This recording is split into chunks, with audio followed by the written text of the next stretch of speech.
голем е интересот за вработување во професионалната војска. Зошто е тоа така и што значи да се биде професионален војник? Разговараме со полковник Дарко Кочовски, тој е началник на секција Ј1 управување со персонал во Генерал-штабот на армијата.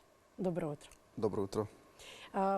Полковник, она што главно сакам да го кажеме како вовед во разговорот и зошто ве викнавме денеска, е зошто е толку голем интересот за вработување во професионалната војска. Еден од аспектите на управување со човечки ресурси е да привлечеме што поголем број на кандидати кои што би можеле да бидат примени во армијата на Република Северна Македонија. И се надеваме, особено во последниве 3 години, успеавме да направиме некои промени кои што направија еден поттик на младите луѓе да се пријавуваат како кандидати за прием на професионални војници на служба во армијата. Колкав е интересот, може бројките само да кажат, дека за вработување на 200 вработени места се пријавуваат 900 апликанти. Значи, голем е интересот. Ова не интересот. било претходно така. Голем е интересот, како што спомнав, тоа го направивме посебно пред неколку години. Интересот е голем, се пријавуваат огромен број на кандидати. Можам да кажам, од аспект на тоа, од тие кандидати кои што се пријавуваат, ние сме комотни во можноста да избереме квалитетен персонал за служба во армијата, посебно како професионален војник на служба во армијата. Зошто е тоа така? Затоа што ги направивме одредени измени, законски измени во Законот за служба во армијата, кои што ги привлече младите да се пријават. Кои беа тие кои што го има пресудниот, да речам, збор да ги променат работите? Пред 3 години имаше еден услов, значи, за да може да се пријави најавен оглас за професионален војник на служба во армијата, кандидатот мораше претходно да имаше ослужено доброволен воен рок, доброволно служење на војниот рок. Тоа беше отприлика 3 месеци? Така е, 3 месеци. Да. Луѓето некои од нив се пронаоѓаа во таа професија, некои не, така да одзивот беше мал, беше во незначителен број. Меѓутоа со последните измени во Законот за одбрана, тоа доброволно служење на воен рок, односно во Законот за служба, тоа доброволно служење на воен рок веќе не е услов еден кандидат да се пријави на... Не е условот, значи не мора да има завршено доброволно служење на воен рок, за да може да се пријави најавен оглас за прием како професионален војник на служба во армијата. Велите, добро е дека толку многу кандидати се пријавуваат, затоа што ние можеме најдобрите да ги избереме. Па кои се тие квалификации кои што треба да ги поседуваат најдобрите за да бидат избрани? Морам да напоменам дека во армијата служба вршат неколку категории на персонал. Тоа се активен воен персонал и цивилен персонал. Во овој активен воен персонал спаѓаат и професионалните војници.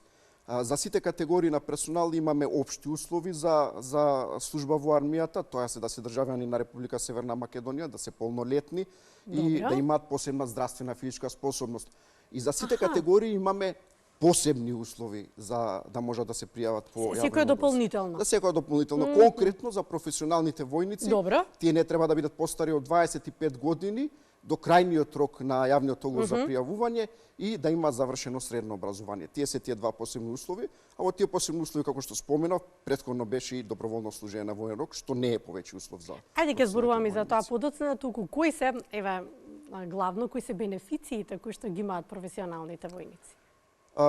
Бенефициите можеме да ги поделиме на два дела, да речеме. Значи, едните се финансиските, од финансиски аспект, а другите се од професионалниот развој на професионалните војници конкретно. Можам да кажам, со измените во законот пред 3 години, со првото склучување, едно да напоменам, значи професионалните војници склучуваат договор на определено време. Првиот договор кој што го склучуваат е на 3 месеци и во тој период се одржува основна војничка обука.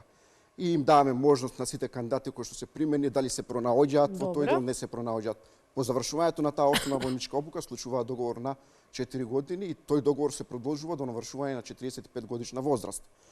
На 4 години? Така, на 4 години до навршување на 45 годишна возраст на професионалниот војник. Сега има малку подпрашања. Во делот на тоа дека добива во тие првите 3 месеци обука, дали е таа обука која што се одвестува на претходно пред 3 години како што било служење на Така е, доброволно служење. Доброволно служење, така да. Значи поентата е таа. Значи тоа е, волонтирање сакав да кажам, а не знам дали е тоа доброволно служење на воен рок. Да. Поентата е таа, значи во тие 3 месеци луѓето се запознаваа со основната војничка обука. Таа е иста? Иста е, значи има план и програма и дел од таа основна војничка обука, крајниот дел можам да речеме е специјалистичка, стручно специјалистичка обука за да можеме да ги поставиме во соодветните команди единици во армијата на краишта.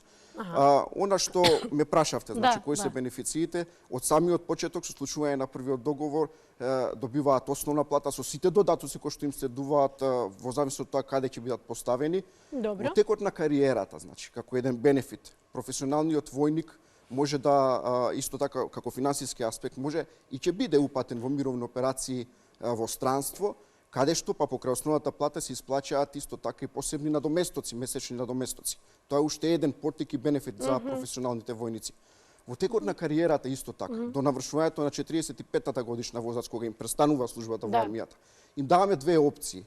Значи може да се одлучи да продолжи да се вработи во друга државна институција на определено време, меѓутоа не како професионален војник, односно како воено лице, или пак втората опција која што им е дадена е да се изјаснат да им се исплати еднократен паричен надоместок како испратнина, која што е во висина на двократен износ на просечната месечна нето плата исплатена по работник во републиката, но не помалку од 1000 евра за секоја година служба во армијата.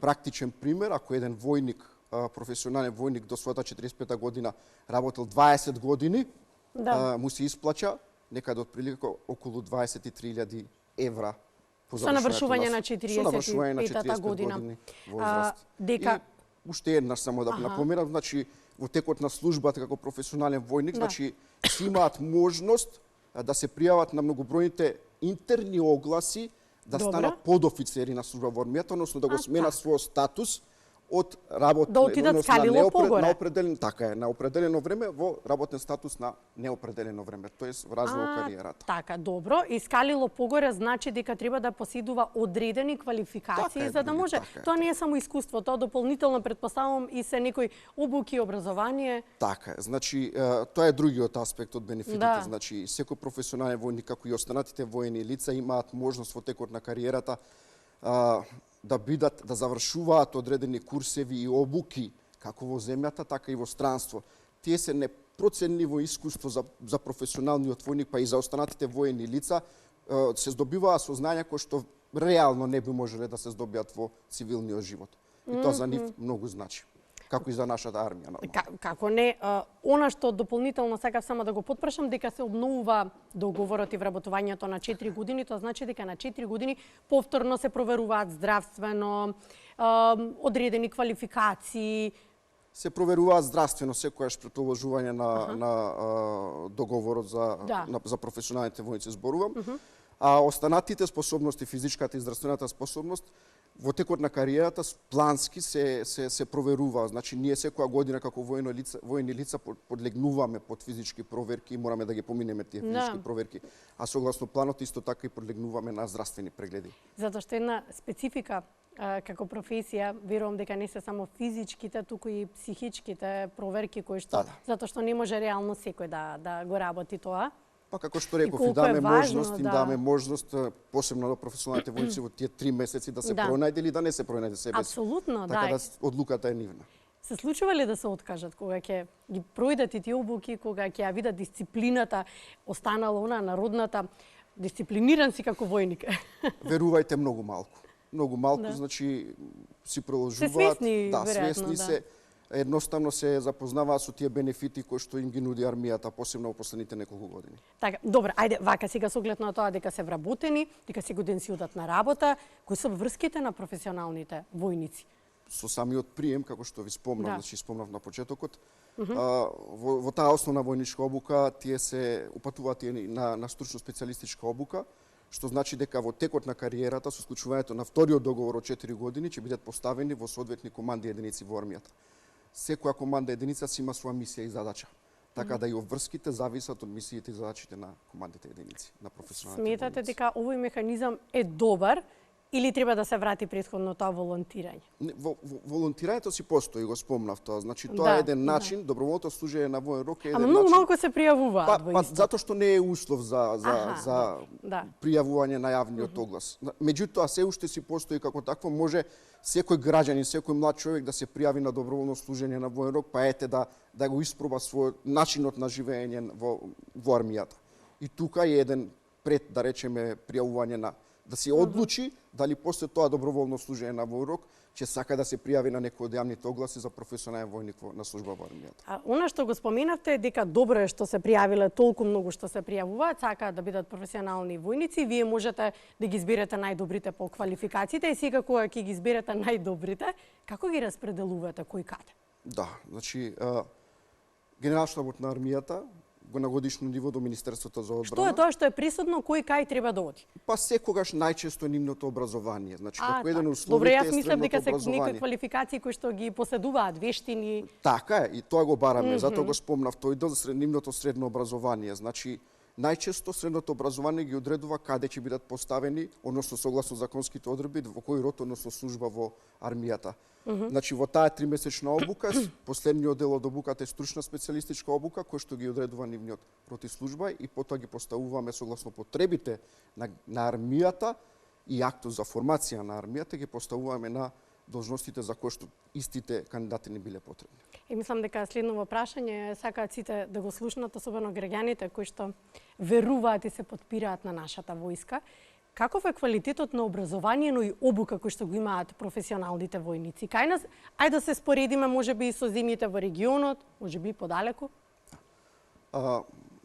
Образованието е тоа, значи ние ги приемаме со таквото образование кој што го има. Значи средното образование е еден од условите за пријавување по јавниот оглас. Меѓутоа морам да напоменам, она што е битно во текот на развојот на нивната кариера е можноста и обврската да учествуваат на најразлични обуки, односно воени вежби.